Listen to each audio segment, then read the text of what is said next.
અમદાવાદમાં થયેલા સાયબર ફ્રોડના કેસની તપાસ દરમિયાન સાયબર ઠકોને બેંક એકાઉન્ટ પૂરું પાડનાર કોંગ્રેસની વિદ્યાર્થી પાંખ એનએસયુઆઈના પ્રમુખની ધરપકડ કરવામાં આવી છે। અમદાવાદ સાયબર ક્રાઇમમાં થોડા સમય અગાઉ એક વ્યક્તિએ ઇન્વેસ્ટમેન્ટના બહાને 47.50 લાખની છેતરપિંડી થઈ હોવાની ફરિયાદ નોંધાવી હતી। આ અંગે સાયબર ક્રાઇમે તપાસ કરી આરોપીના લોકેશનના આધારે ભાવનગર જિલ્લાના એનએસયુઆઈ પ્રમુખ અરસમાન ખાન બલોચની ધરપકડ કરી છે। આરોપીએ 25% કમિશન પર સાયબર ઠગોને 11 બેંક એકાઉન્ટ વેચ્યા હોવાનું પોલીસ તપાસમાં સામે આવ્યું છે।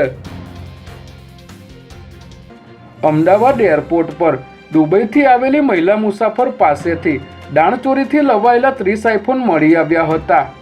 સ્પાઇસજેટની ફ્લાઇટમાં અમદાવાદ એરપોર્ટ પર આવેલી આ મહિલા શંકાસ્પદ જણાતા કસ્ટમના અધિકારીએ તેના સામાનની ચકાસણી કરતા તેની પાસેથી 30 આઈફોન મળી આવ્યા હતા, જેમાં 20 આઈફોન 17 પ્રો મેક્સ અને 10 આઈફોન 17 પ્રોનો સમાવેશ થાય છે, જેની બજાર કિંમત 43 લાખ જેટલી થાય છે। ત્યારે આ મહિલા વિરુદ્ધમાં કસ્ટમ એક્ટ હેઠળની કાર્યવાહી હાથ ધરવામાં આવી છે।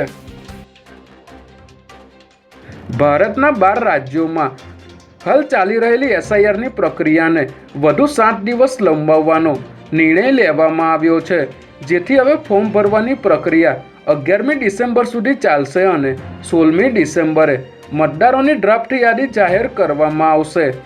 અગાઉ એસઆઈઆરની ફોર્મ ભરવાની છેલ્લી તારીખ 4 ડિસેમ્બર રાખવામાં આવી હતી, ત્યારે ડેડલાઇનમાં વધારો થવાને કારણે જેમને ફોર્મ ભરવાના બાકી છે તેમને વધુ સમય મળશે, તેમજ બીએલઓને પણ કામના ભારણમાંથી થોડી રાહત મળશે।